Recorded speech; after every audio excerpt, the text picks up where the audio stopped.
a solitary creature, yet one whose intelligence has puzzled scientists for decades. Capable of turning an empty shell into a home, a rock into a hunting tool, and its own skin into a living canvas of camouflage. What makes this reef-dwelling mollusk one of the most fascinating animals in the ocean? Unlike most marine animals, which rely almost entirely on instinct, this one is different. Instead of swimming freely through the open ocean, searching for food and shelter at random, it spends most of its life hidden among rocks, crevices, and debris on the seafloor, carefully choosing every hiding place. This is the octopus, one of the most remarkable invertebrates of the coral reefs, and also one of the most studied for its problem-solving abilities. Before we continue this incredible journey across the ocean floor, subscribe to the channel so you don't miss any episode, and let us know in the comments. What city are you watching from right now? An adult female moves across the sandy seafloor in search of shelter.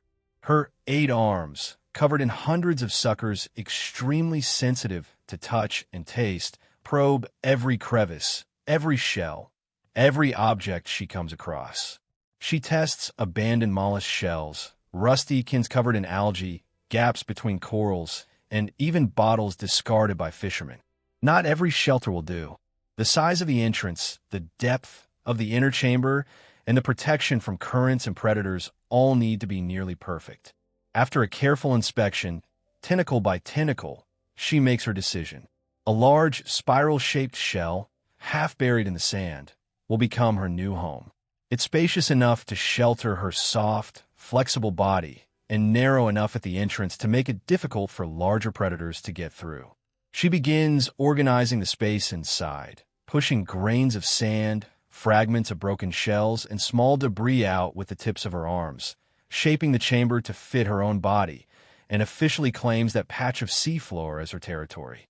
But octopuses have another remarkable survival strategy, one that puzzled researchers for years. They gather rocks, mussel shells, and smaller shells scattered across the seafloor and carefully stack them at the entrance of their den, one by one, adjusting each piece's position with the tip of their arms. Marine biologists have gone so far as to describe this behavior as a rudimentary form of construction. And it's not just decoration. It's a genuine physical barrier. The rocks make it harder for predators such as moray eels, groupers, and other bottom-dwelling fish to get in, functioning as a true natural door that can be closed from the inside when danger approaches. Hunting is one of the most striking features of octopus behavior, and also one of the most studied. Rather than waiting passively for prey like many ambush predators, it actively explores the seafloor, moving cautiously over the rocks, using its extremely sharp vision.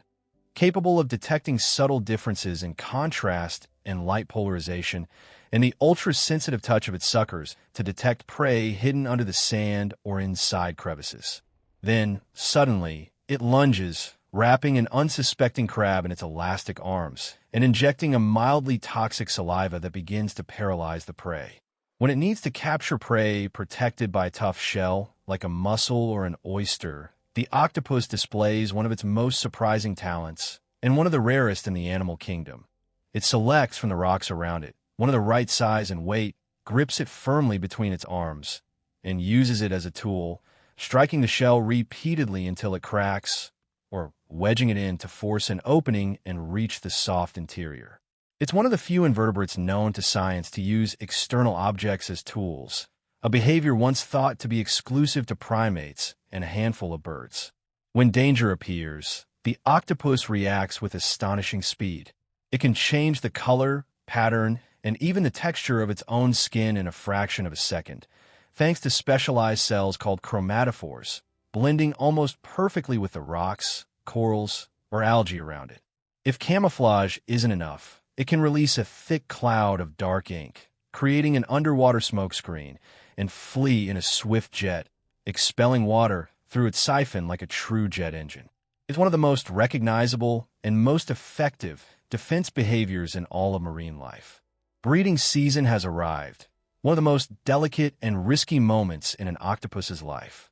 Unlike many marine animals, which rely on long and elaborate courtship rituals, octopus mating tends to be direct and, in some species, dangerous.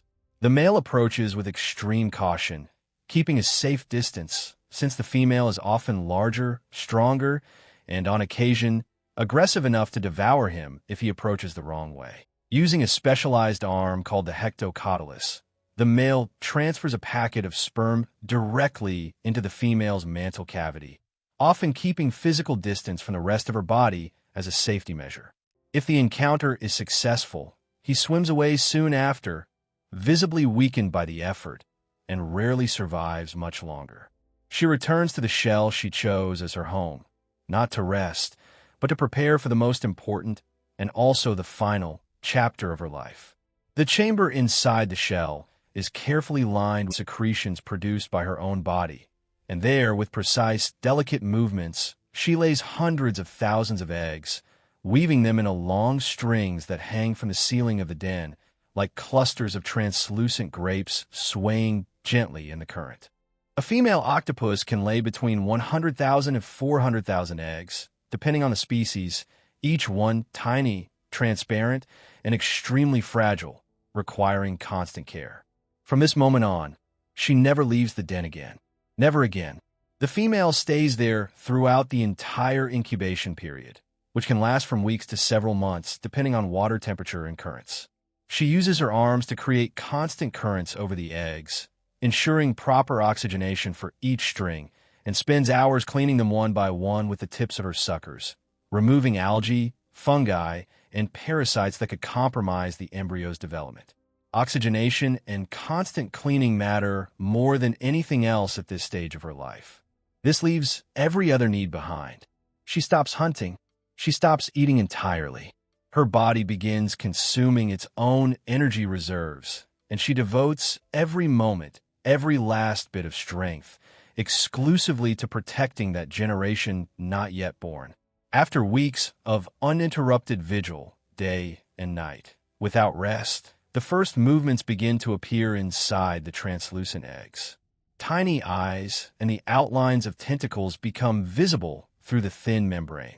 A new generation is about to enter the underwater world. In the final hours of this process, the female, already extremely weakened, thin, and with dull skin after months without eating, uses her last bit of strength to expel precise jets of water over the egg strings, physically helping the hatchlings break free from the membranes. One by one, thousands of tiny octopuses, each roughly the size of a grain of rice, swim out toward the surface and the open ocean. For the mother, this is the final act of her life. Exhausted by months of fasting and by this final effort, she dies shortly after, ensuring that all her offspring have safely departed. It is the ultimate definitive sacrifice of her species, a biological phenomenon known as semiparity, in which the organism reproduces only once in its lifetime and then dies. The newborns, called paralarvae, don't sink to the seafloor right away. They drift among the plankton for weeks, at the mercy of ocean currents, carried for miles, while instinctively learning to swim, to react to light and shadow, and to catch their first microscopic prey. The biggest challenge now is simply surviving. Most of them won't make it. They'll be devoured by fish, jellyfish, other larvae, and various planktonic predators.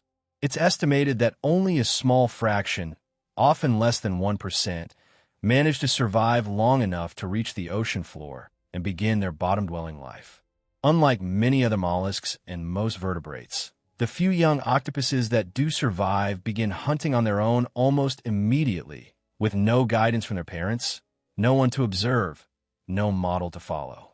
Every attempt at capturing prey becomes its own lesson, learned purely through trial and error in an accelerated process of individual learning.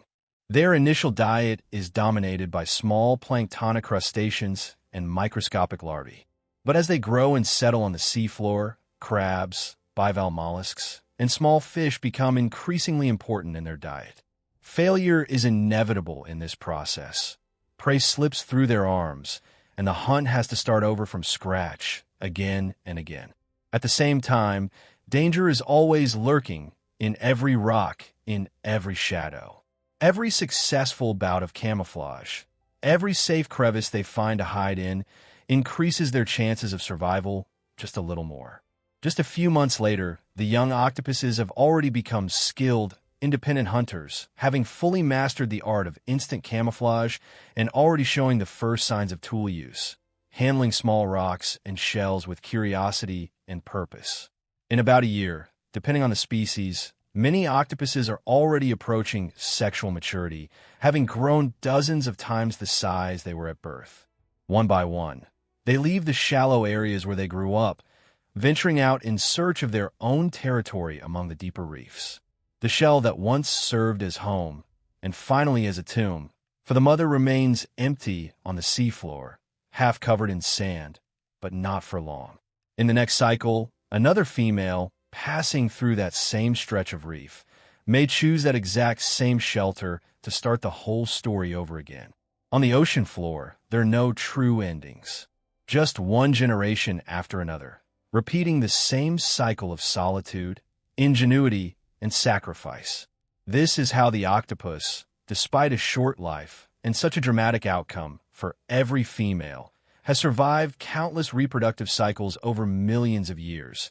And this is exactly why this extraordinary creature continues to thrive in the oceans today.